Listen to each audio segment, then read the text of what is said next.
Oke teman-teman, kali ini kita akan bahas soal kompetensi teknis P3K untuk guru SD ya. Soal-soal ini soal yang termasuk update ya. Nah, jadi teman-teman silahkan simak dan teman-teman juga boleh jawab dulu ya.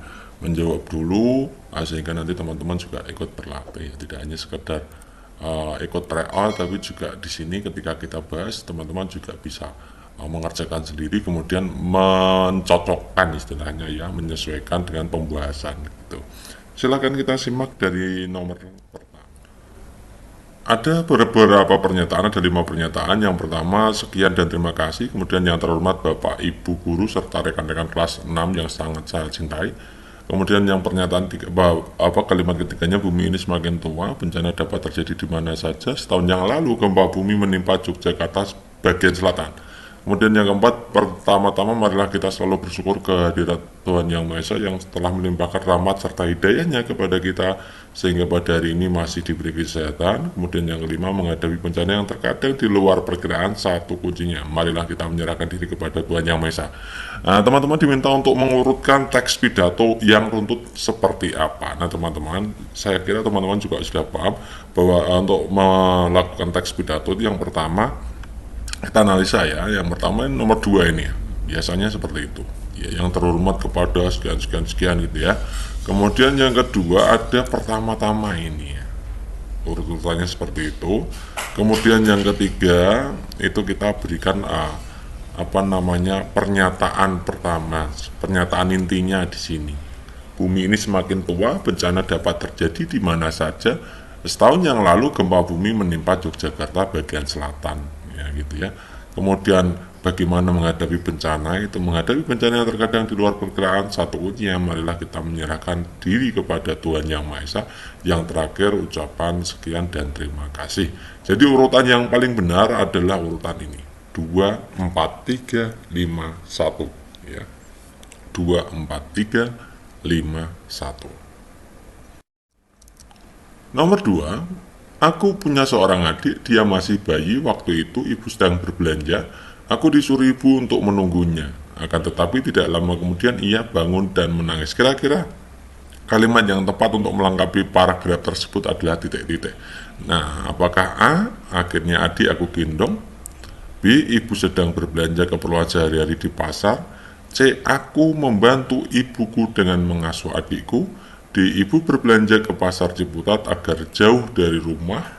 E, aku berusaha menenangkannya tetapi dia tetap menangis. Nah teman-teman, ini untuk menunjukkan bahwa kalimat itu saling koheren antar kalimat. Jadi kalau kita mengerjakan soal seperti ini ya, kita ambil kalimat terakhirnya ya, akan tetapi tidak lama kemudian ia bangun dan menangis. Ini ya kata kuncinya, ia bangun dan menangis. Berarti kita harus membuat kalimat yang ada hubungannya dengan bangun dan menangis ya. Menangis ini yang paling ya, jadi kita yang paling cocok untuk opsi A, B, C, D, E ini yang paling cocok ya opsi E ini. Aku berusaha menenangkannya karena menangis tadi ya, tetapi dia tetap menangis gitu ya. Yang lain juga memang bagus, tapi kita harus membuat kalimat yang koheren. Jadi kuncinya seperti itu. Kalau membuat kalimat yang koheren, paragraf yang koheren, maka kita ambil kalimat terakhir, kita sambungkan gitu ya. Berikutnya, kalimat majmuk bertingkat terdapat pada kalimat titik-titik. Ayah pergi ke kantor dan ibu memasak di dapur. Pak Tani memberantas hama padi dengan racun. Warga Indonesia banyak yang terserang virus flu burung. Akibat virus SARS mewabah, kegiatan pariwisata terganggu. Yang E itu warga kampung itu banyak yang miskin tetapi rukun. Nah di situ diminta untuk menentukan mana yang merupakan kalimat majemuk bertingkat. Nah teman-teman harus paham ya, untuk menjawab mana yang termasuk kalimat majemuk bertingkat, teman-teman harus paham itu namanya kalimat tunggal. Yang kedua kalimat majemuk, yang ketiga adalah kalimat majemuk setara, yang keempat adalah kalimat majemuk bertingkat. Kita langsung fokus ke, kalau kalimat tunggal itu terdiri dari satu kalimat saja, satu klausa saja full ya. Kalau kalimat majemuk, kalimat majemuk itu terdiri dari 2 klausa atau lebih gitu ya. Kemudian bedanya antara majemuk bertingkat dan majemuk setara apa? Kita akan bahas ini. Nah, Kalimat majmuk setara itu merupakan kalimat yang terdiri dari dua klausa atau lebih yang memiliki hubungan setara. Hubungan antar klausa dalam kalimat majmuk setara lazimnya ditandai dengan kehadiran konjungsi atau penghubung dua klausa dan atau tetapi. Dan atau tetapi itu kalimat majmuk setara. Sebagai contoh, ini kita kasih contoh ya. Aku ingin menonton bola tetapi adikku ingin bermain PlayStation. Nah, konjungsi tadi teman-teman, konjungsi tadi juga bisa dikembangkan menjadi serta, sedangkan, padahal, melainkan, itu kan mirip juga ya, menguatkan gitu ya.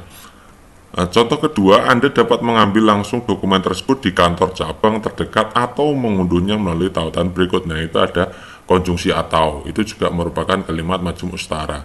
Kemudian yang ketiga, Dewan Komisaris memutuskan untuk menaikkan pembagian dividen bagi para direktur serta. Nah, itu juga kalimat majmuk setara ya, ada dua klausa ditandai dengan tanda penghubung atau konjungsi itu dan atau tetapi dan juga yang mirip dengan itu. Ya, sementara kalimat majmuk bertingkat itu kalimat majmuk yang terdiri dari dua klausa, namun klausa itu tidak berdiri sendiri. Ada satu yang namanya induk klausa, yang satu adalah anak kalimat ya, induk kalimat dan anak kalimat ya. Nah, biasanya perluasan ini bentuknya subordinat atau anak kalimat. Tadi kita sudah bahas gitu ya. Nah, untuk kalimat majmuk bertingkat itu biasanya menggunakan konjungsi macam-macam. Misalkan kita kasih contoh, sejak dia mengikuti pamannya, dia menjadi orang sukses. Nah, dia menjadi orang sukses ini adalah induk kalimat. Sejak dia mengikuti pamannya itu adalah kalimat anak kalimatnya. Nah, konjungsinya adalah sejak. Nah, sejak ini konjungsi waktu, gitu ya. Konjungsi menyatakan waktu. Minum obat dengan teratur agar cepat sembuh. Minum obat dengan teratur agar cepat sembuh. Nah, agar di sini adalah konjungsi tujuan, ya. Kakak akan membeli perhiasan jika. Nah, jika ini konjungsi sebab, ya. Konjungsi sebab akibat. Kemudian Andi dan Ilham sangat akrab seperti ini konjungsi perbandingan gitu ya. Jadi teman-teman, kalau kalimat konjungsi majmuk bertingkat itu ada konjungsi macam-macam, ada waktu, tujuan, ada perbandingan, ada sebab akibat gitu. Ada pertentangan juga. Pertentangan juga masuk di situ. Oke. Itu ya, sekarang kita akan bahas soalnya. Oke. Kita langsung bahas ke soalnya ya. Kalimat majmuk bertingkat terdapat pada kalimat yang mana? Coba opsi A kita lihat. Ayah pergi ke kantor dan ibu memasak di dapur. Ayah pergi ke kantor. Nah, konjungsinya dan di sini merupakan kalimat majmuk setara. Pak Tani memberantas hama padi dengan racun. Ya, ini Pak Tani memberantas hama padi dengan racun itu satu kalimat, satu klausa. Jadi ini tunggal ya, kalimat tunggal. Warga Indonesia banyak yang terserang virus flu burung, ini juga kalimat tunggal. Yang diakibat virus SARS mewabah, kegiatan pariwisata terganggu. Ini ada kata-kata konjungsi akibat, berarti ini sebab akibat ya, majemuk. Bertingkat dengan anak kalimat menyatakan akibat sebab gitu ya. Kemudian warga kampung itu banyak yang miskin tetapi rukun. Miskin dan rukun itu setara teman-teman. Ya, tidak merupakan perbandingan bukan pertentangan ya. Kalau pertentangan nanti masuknya majmuk bertingkat. Karena di sini adalah setara, miskin tapi hidup rukun. Jadi ini masuknya adalah kalimat majmuk setara. Jadi jawaban yang paling tepat adalah opsi D.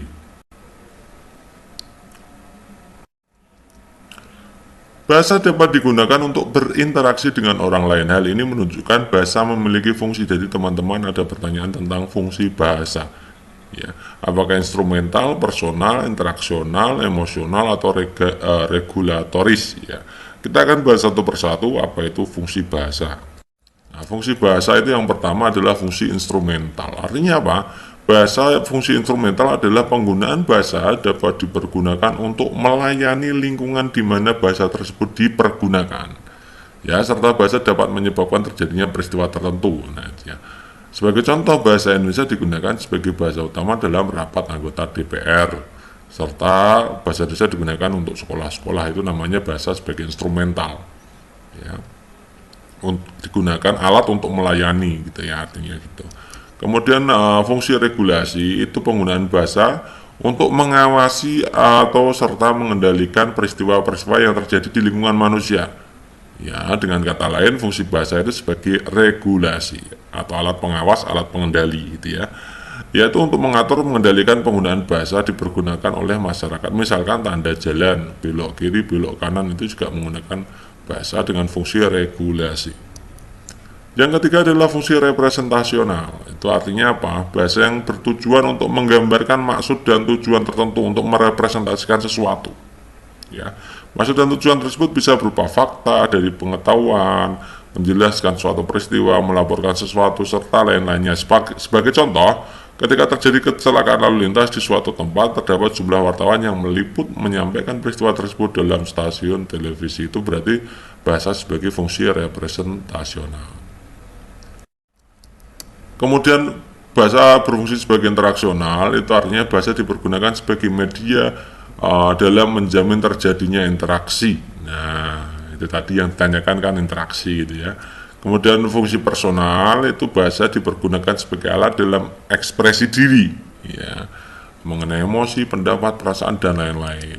Kemudian ada fungsi heuristik, itu ada bahasa yang dipergunakan dalam mempelajari, mengkaji ilmu pengetahuan, menggambarkan teknologi serta menyampaikan rumusan-rumusan yang bersifat ilmiah. Itu fungsi heuristik. Kemudian yang terakhir adalah fungsi imajinatif, artinya bahasa dipergunakan dalam proses penciptaan imajinasi gitu ya. Misalkan mendongeng itu juga butuh bahasa ya, fungsi bahasanya. Nah, dari situ kita bisa jawab bahwa bahasa yang digunakan untuk berinteraksi berarti fungsinya adalah interaksional. Perhatikan pernyataan berikut ini. Satu, untuk menghasilkan tanaman baru dalam jumlah besar, mendapatkan tanaman yang bebas dari penyakit, menciptakan variasi baru, melestarikan jenis tanaman yang berpunah, mempertahankan keaslian sifat-sifat tanaman. Pernyataan di atas merupakan manfaat dari teknik apakah kultur jaringan, rekayasa genetika, perkembangan generatif, perkembangbiakan vegetatif, perkembangbiakan generatif dan vegetatif. Kita akan ulas satu persatu sebenarnya keuntungan dari perkembangbiakan secara vegetatif apa, bagaimana keuntungan dengan perkembangbiakan secara generatif itu apa gitu ya. Nah, kalau perkembangbiakan vegetatif itu digunakan untuk melakukan perbanyakan tanaman tanpa harus melalui penyerbukan. Contoh yang vegetatif misalkan, yang buatan ini ya, pencakokan, stek batang, kultur jaringan yang alami misalkan tunas itu vegetatif. Kita tidak tuliskan di sini ya. Contoh manfaat perkembangbiakan secara vegetatif. Ya, manfaatnya apa? Satu, menghasilkan tanaman anakan yang sama persis dengan induknya, sifatnya sama persis gitu. Lebih cepat dibanding perkembangbiakan generatif, jelas gitu ya. Menghasilkan tanaman yang susah tumbuh dari benih, itu juga dapat mengendalikan kualitas yang dihasilkan. Jadi yang paling pokok adalah sifat hasil dari perkembangbiakan vegetatif itu sama persis dengan induknya atau mempertahankan sifat aslinya gitu ya. Kemudian kalau perkembangbiakan secara generatif itu perkembangbiakan melalui bertemunya antara sel kelamin jantan dan sel kelamin betina. Nah, istilah paling mudahnya adalah dengan menggunakan biji gitu. Intinya seperti itu ya. Manfaatnya apa? Satu, mempunyai sistem akar yang lebih kuat daripada yang vegetatif tentu saja. Misalkan kalau stek ya, metode stek itu dengan metode biji ya jelas kuat yang metode biji secara struktur fisiknya, struktur akarnya gitu ya. Kemudian menghasilkan variasi-variasi baru melalui proses persilangan. Itu nanti dapat variasi unggul, ada variasi yang jelek gitu ya. Kemudian menghasilkan buah tanpa biji itu juga merupakan persilangan juga ya. Kemudian memiliki kemampuan adaptasi yang lebih tinggi itu karena proses persilangan tadi ya. Jadi itu perkembangbiakan vegetatif dan perkembangbiakan secara generatif. Kembali ke soal. Nah, jadi kita akan analisa satu persatu dari 1 sampai 5 mana yang merupakan manfaat dari teknik apa gitu ya. Kita lihat yang mudah dulu ya. Menciptakan varietas baru tadi merupakan ciri dari perkembangbiakan generatif gitu ya. Kemudian mempertahankan keaslian sifat-sifat tanaman. Sifat asli sifat tanaman tadi adalah perkembangan perkembangbiakan vegetatif. Nah, kita dari dua ini sudah jelas ya teman-teman ya, bahwa ini adalah perkembangbiakan secara generatif dan vegetatif. Dua-duanya dicampur menjadi satu ya. Jadi jawaban yang benar adalah opsi E. Next, kode 4 karakter ya disusun dengan ketentuan sebagai berikut. Karakter pertama berupa huruf hidup, karakter kedua dan keempat berupa angka yang sama, dan karakter ketiga berupa angka kelipatan 3. Banyaknya kode yang mungkin ya. Nah, karena di sini adalah akan dibuat kode seperti plat plat mobil itu ya teman-teman ya. Tapi ini hanya menggunakan 4 karakter gitu ya. Nah, kita tuliskan seperti ini aja. Kita akan menggunakan aturan pencacahan ya, untuk menjawab soal ini gitu ya. 4 karakter kita buat 4 kotak seperti ini. Nah, kita lihat yang karakter pertama itu harus diisi oleh huruf hidup. Huruf hidup kan huruf vokal itu ya teman-teman. Huruf vokal kan A, I, U, E, O, itu huruf hidup namanya teman-teman. Jadi ada 5 ya, ada 5 cara yang bisa masuk di kotak nomor 1. Kemudian kotak nomor 2 dan kotak nomor 4 itu angkanya sama. Nah, kotak nomor 2 itu kan bisa diisi dari 0 sampai 9 ya. 0, 1, 2, 3, 4, 5, 6, 7, 8, 9. Ada 10. Ada 10 cara. Nah, karena kotak keempat atau karakter keempat itu harus sama dengan kotak kedua, ya harus sama dengan isi kotak kedua, maka hanya satu cara, yaitu sama itu saja gitu ya. Kemudian kita lihat yang karakter ketiga itu harus kelipatan 3. Kelipatan 3 kan 3, 6, 9. Ya, angka dengan kelipatan 3 kan 3, 6, 9 gitu ya. Jadi ada 3. Nah, seperti ini. Maka banyaknya cara kita bisa menghitungnya, tinggal kalikan saja. 5 kali 10 kali 3 kali 1. 5 kali 10 itu 50 kali 3 150 kali 1 150. Jadi jawaban yang tepat adalah opsi D. Next, bangun ruang di bawah ini terbentuk dari tumpukan beberapa kubus yang kongruen. Dilihat itu teman-teman. Nah, jika dilihat dari atas secara tegak, maka akan terlihat sebuah susunan persegi yang memiliki luas 48 cm persegi. Volume bangun tersebut, nah teman-teman ini banyak yang terkecoh ya teman-teman ya. Banyak yang terkecoh, itu disangkanya banyaknya kubus ada 3, benar nggak itu? Salah ya teman-teman ya. Di situ kubusnya kelihatan memang 3, tapi untuk menyusun seperti itu butuh kubus 4, benar nggak? Ya, 4 ya. Yang di bawahnya kubus paling atas itu kan ada, tapi kita tidak melihat di situ ya. Tapi itu sebenarnya 4, memang 4 gitu ya. Cara menyusun seperti itu. Kalau tidak 4 maka nanti yang kubus atas itu akan jatuh ke bawah kan gitu. Oke, paham ya. Nah, di sini ada kata-kata jika dilihat dari atas. Kalau dilihat dari atas kan bentuknya hanya seperti ini. Ada 3 persegi, ya kan? Luasnya 48, jadi karena 3 persegi maka 3 kali luas persegi kan S kali S, sisi kali sisi ya. 3 kali sisi itu 48. Jadi luas dari persegi itu perseginya ada 3 di situ kan. 3 kali sisi 48 kan gitu. Jadi sisi kali sisi kan 48 bagi 3 gitu aja, 16. Sisi kali sisi atau sisi kuadrat itu 16, maka sisinya berapa ya? Akar dari 16, akar 16 kan 4. Oh, ternyata S-nya ketemu 4. Sekarang kita hitung volumenya. Volume dari kubus ini. Volume dari kubus ini banyaknya kubus ada 4, maka volumenya 4 kali volume kubus ya kan. Volume kubus itu S kali S kali S, jadi 4 kali S kali S kali S gitu ya. S-nya tadi ketemu 4 ya, jadi 4 kali 4 kali 4 kali 4. 4 kali 4 16 kali 4 64 kali 4 adalah 256. Jadi jawaban yang tepat adalah opsi D.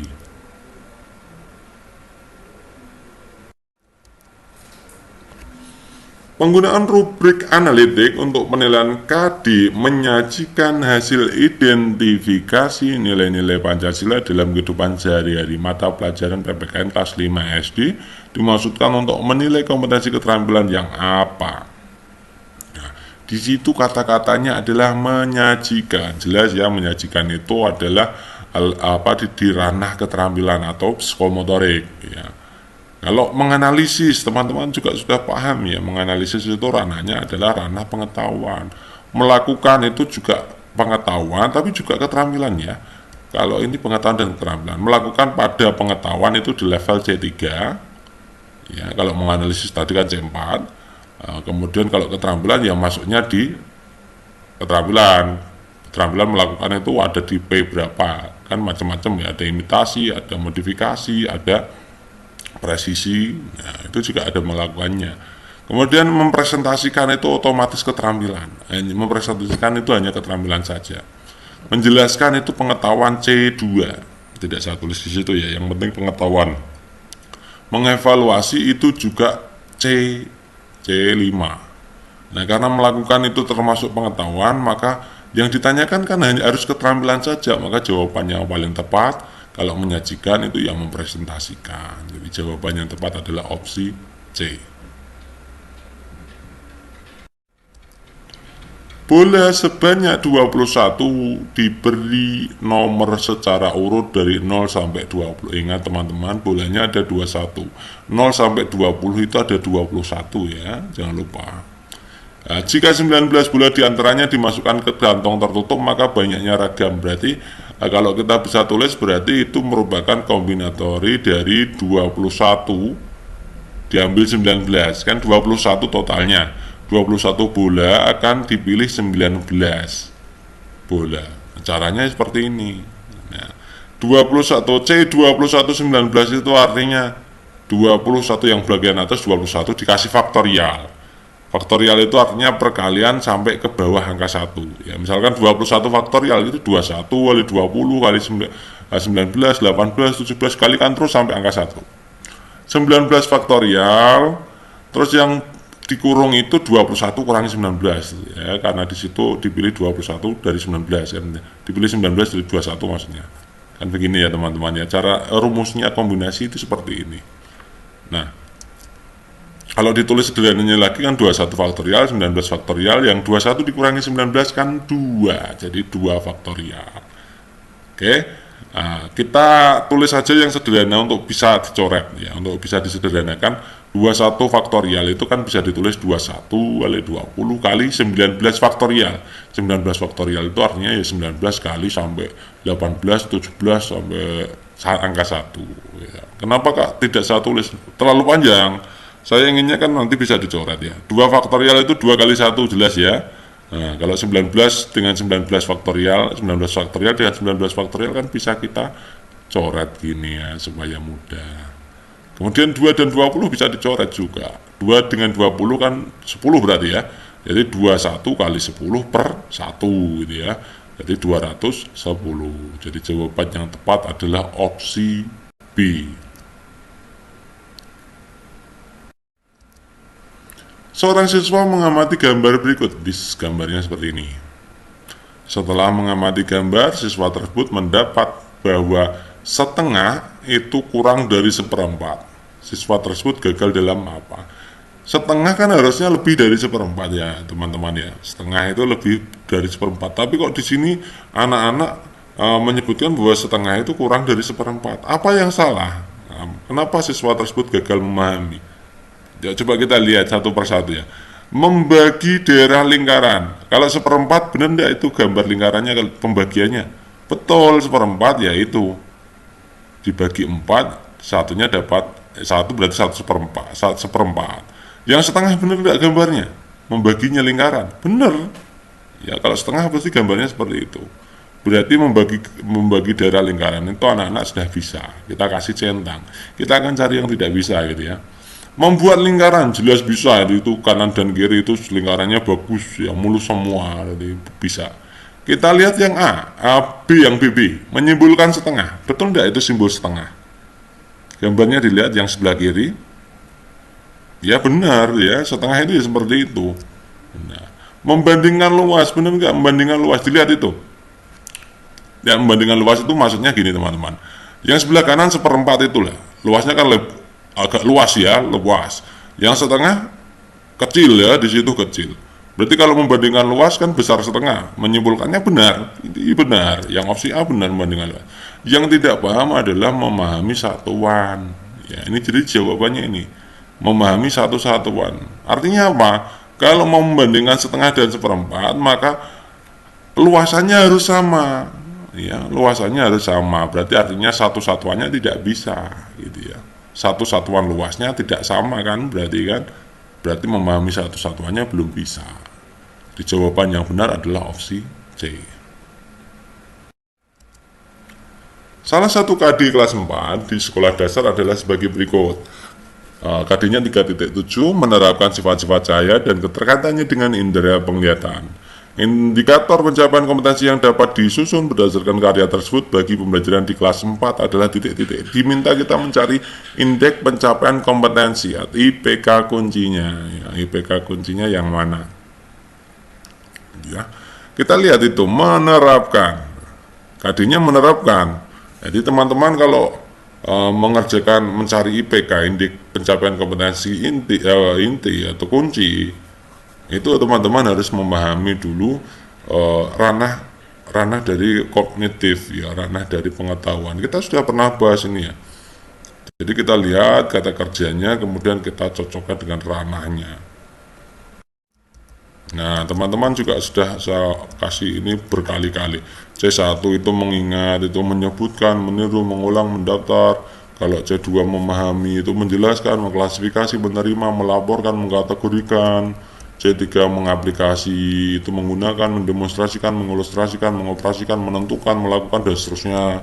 Kemudian C4-nya menganalisis, menghubungkan, mencari hubungan, merasionalkan, menganalisis, membandingkan, memeriksa, dan seterusnya.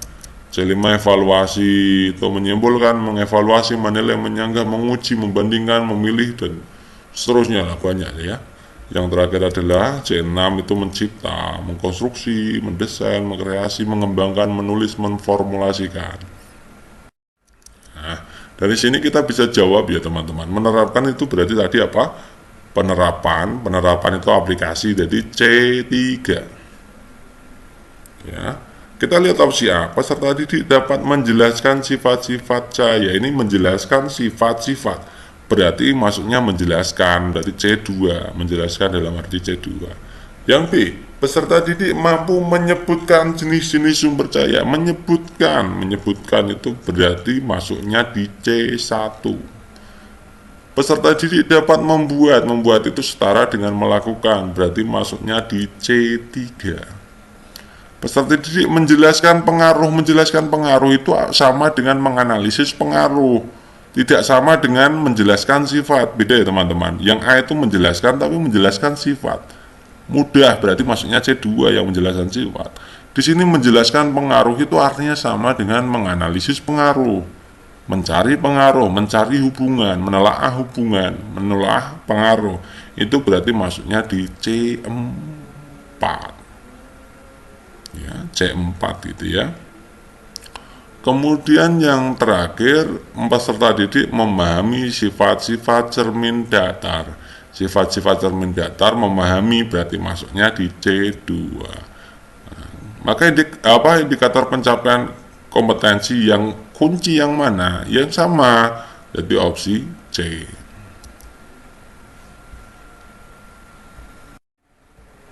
Oke, next. Plat tembaga bersuhu 200 derajat Celcius dimasukkan ke dalam 2 kg air dengan suhu 16 derajat Celcius.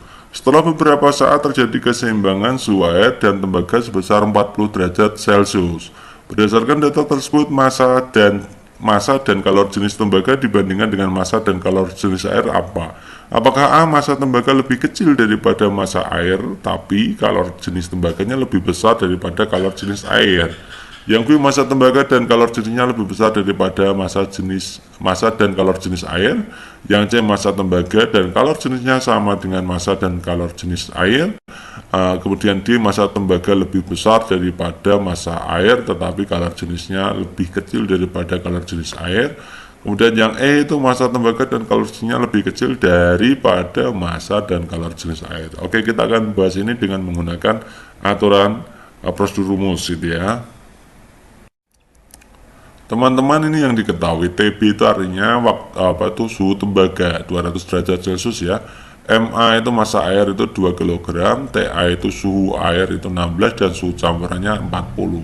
Nah, kalau percampuran dari dua zat, maka kita mengenal bahwa kalor lepas itu sama dengan kalor serap. Kalor lepas itu yang melepas kalor itu yang suhunya lebih tinggi yaitu tembaga. Galor serap itu yang air ya, yang menyerap itu air kan gitu ya, air yang susunya lebih rendah kan gitu. Nah, mencari kalor itu rumusnya MC delta T. Kalau yang lepas tadi adalah tembaga, maka massa tembaga, kalor jenis tembaga atau C tembaga, CB itu.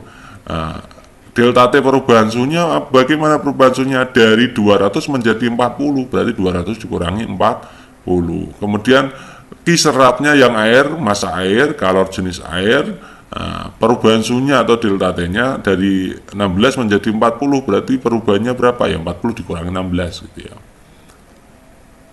Oke, begitu. Kemudian 200 kurangi 40 kan 160 gitu ya.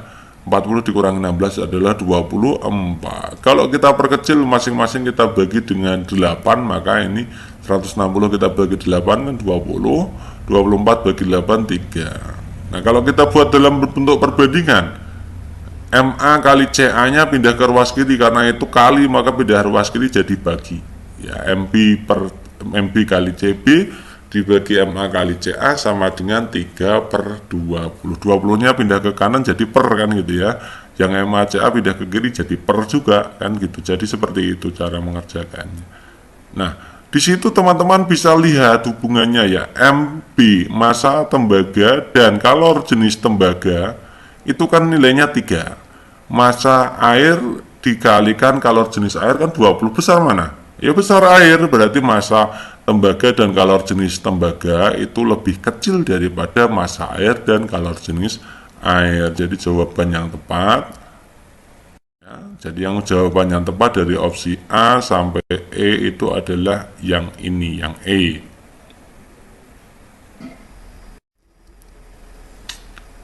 Naik sebuah kapal penumpang 50 orang berada 60 km dari pelabuhan. Kapal tersebut bocor sehingga air masuk dalam kapal sebanyak 2 ton setiap 5 menit.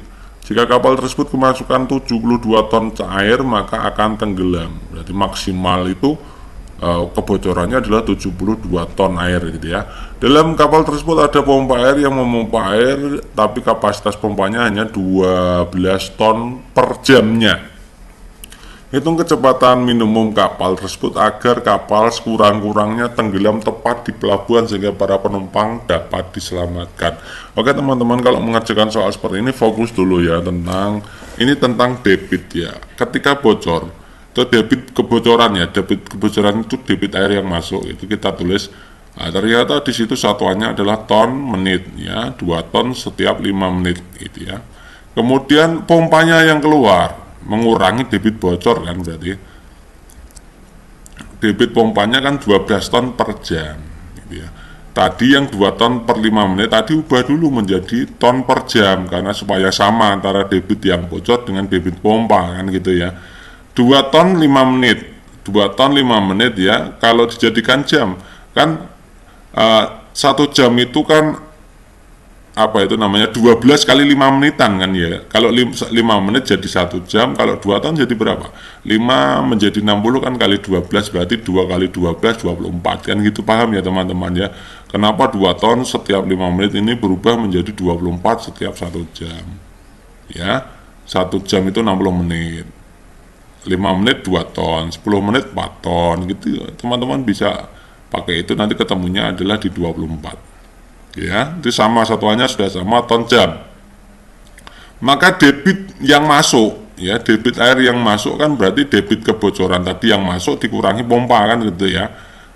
Nah, jadi 24 jam 24 ton per jam dikurangi 12 ton per jam, jadi jawabannya kan 12 ton per jam kan ya. Itu yang masuk 12 ton per jam ternyata.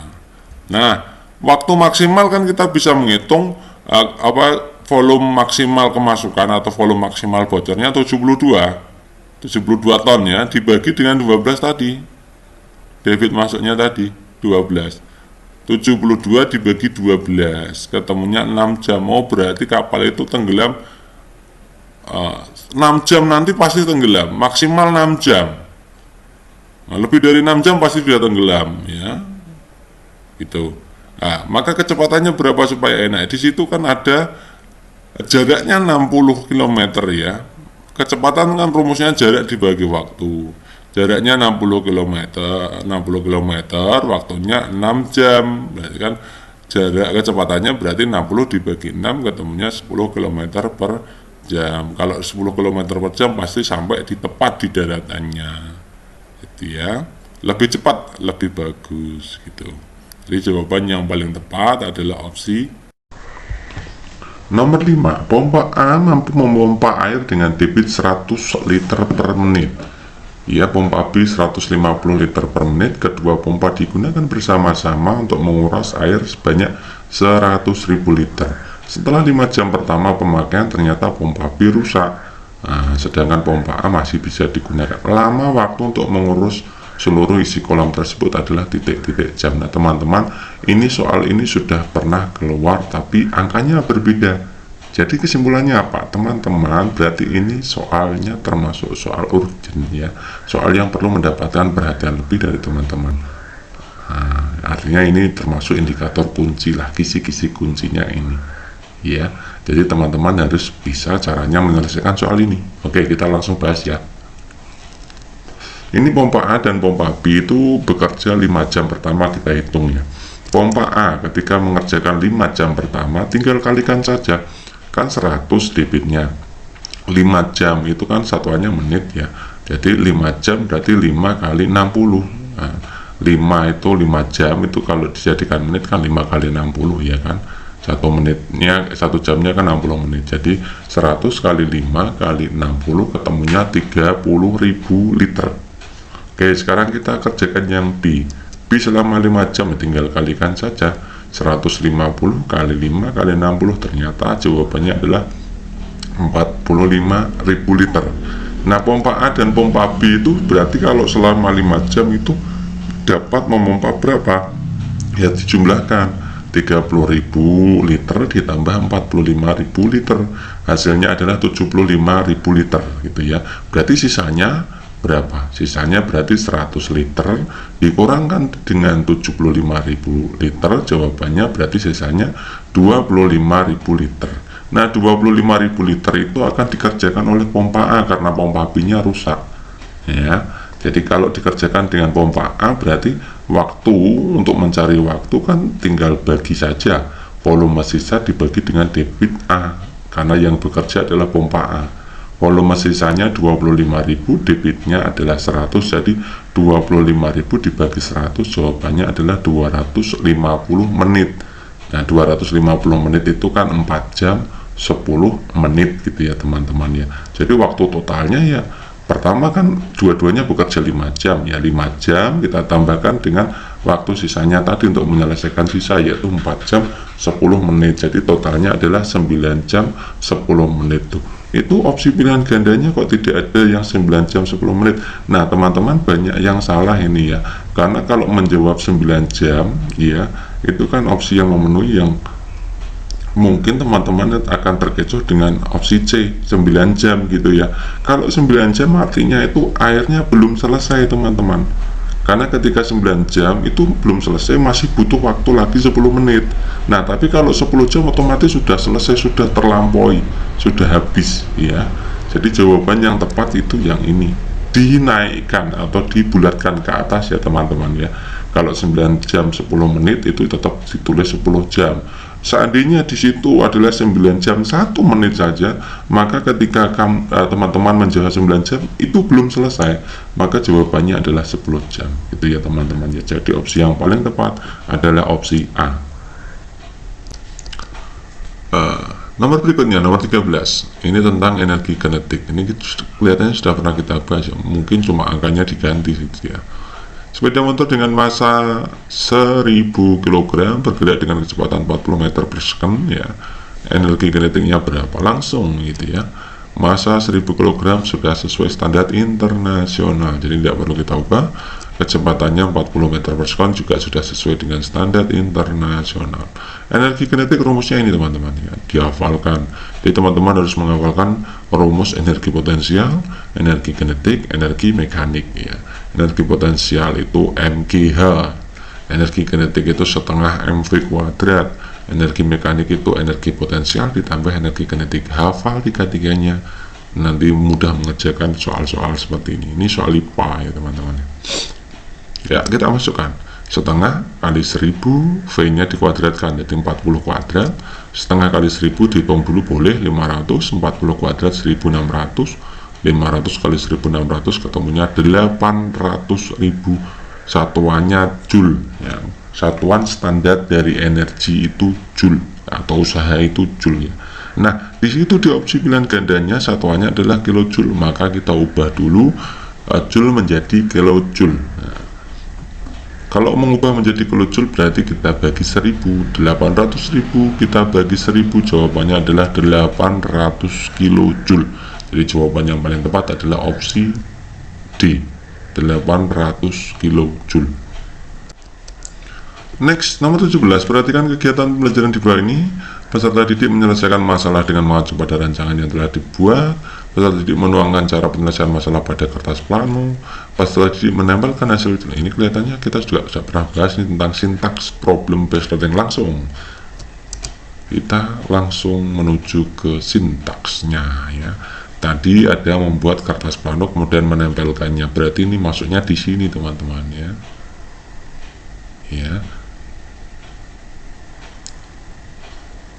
Mempresentasikan bentuk karya ya, mengembangkan menyajikan hasil karya ini di sini masuknya nanti ya. Kelompok melakukan diskusi menghasilkan solusi pemecahan masalah, hasilnya dipresentasikan atau disajikan termasuk menyajikan di kertas plano, itu berarti masuknya di mengembangkan dan menyajikan hasil karya gitu ya. Nah, jadi ini jawabannya ya, mengembangkan dan menyajikan hasil karya. Oke, itu dulu teman-teman untuk pembahasan kali ini. Semoga untuk pembahasan kali ini bisa membawa manfaat untuk teman-teman dan tetap belajar. Terima kasih atas perhatiannya dan assalamualaikum warahmatullahi wabarakatuh.